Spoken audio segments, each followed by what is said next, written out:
Hi friends, welcome to the Kotak Cherry IPO Rundowns, where we take you through the companies who are coming out with their IPOs. In today's video, we talk about Fino Payment Bank, which is the only fintech company that is getting listed this year and that's profitable. Let's quickly look at some of the details about the same. Hi Rohit, how are you? All good, Hinal. How about you? I am also great. Rohit, can you take us through some of the details of the IPOs? Sure, thanks, Hinal. So these are the basic details that you need to keep in mind while applying for the IPO. Fino Payment Bank is looking to raise up to 1200 crore through this IPO, out of which roughly 300 crore will be fresh issue of equity shares and 1.56 crore equity shares will be the offer for sale. The IPO opens for subscription on 29th October and will remain open till 2nd November. The lot size is 25 equity shares and then in multiples of 25 shares thereafter. So the price band, which is the important point that you need to keep in mind is 560 rupees is the lower band and 577 rupees is the upper band of the IPO. Can you also tell us what is the business model for Fino Payment Bank? Sure, Hinal. Fino Payments Bank is a payment bank. Now, there are some basic differences that we need to understand between a payment bank and a full service commercial bank. For example, a full service commercial bank can accept fixed deposits, a payments bank cannot. There is no limit to the amount of money that you can put in your savings bank account in a commercial bank, whereas in a payment bank, you can put only 1 lakh rupees is the maximum upper limit that you can put in your savings account.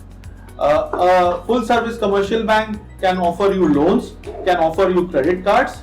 A payments bank cannot offer you loans and credit cards. Now let's talk about the services that Fino is offering to its customers. Fino has a strong digital focus and it offers services which have a strong payments focus. For example, it offers savings accounts to its customers. It offers Aadhaar enabled payment services and a whole host of other services.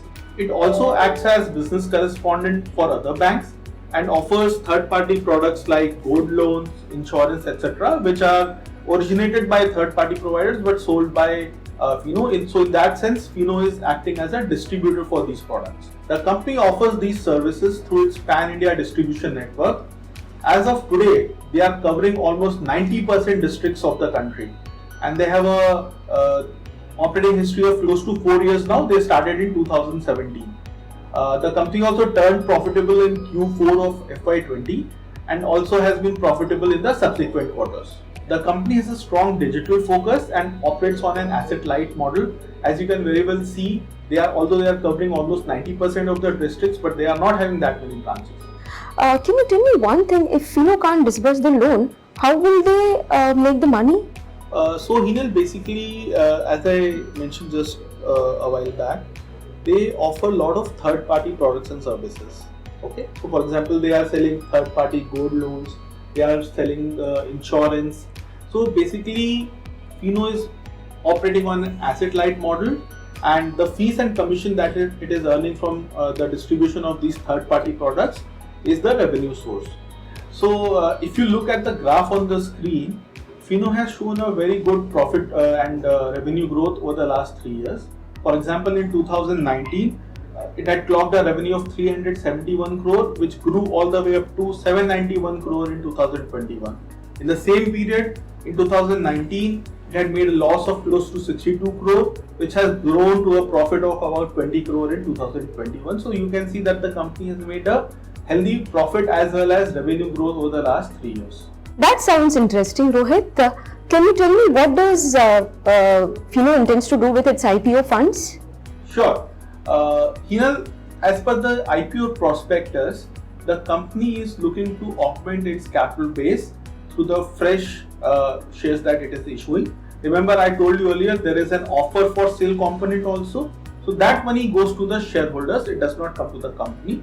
The money which will come into the company will be used for its future growth. As of FY21, the company had a capital adequacy ratio of 56%, which is a very healthy ratio. And the new capital which will come into the company will help the company grow further in future.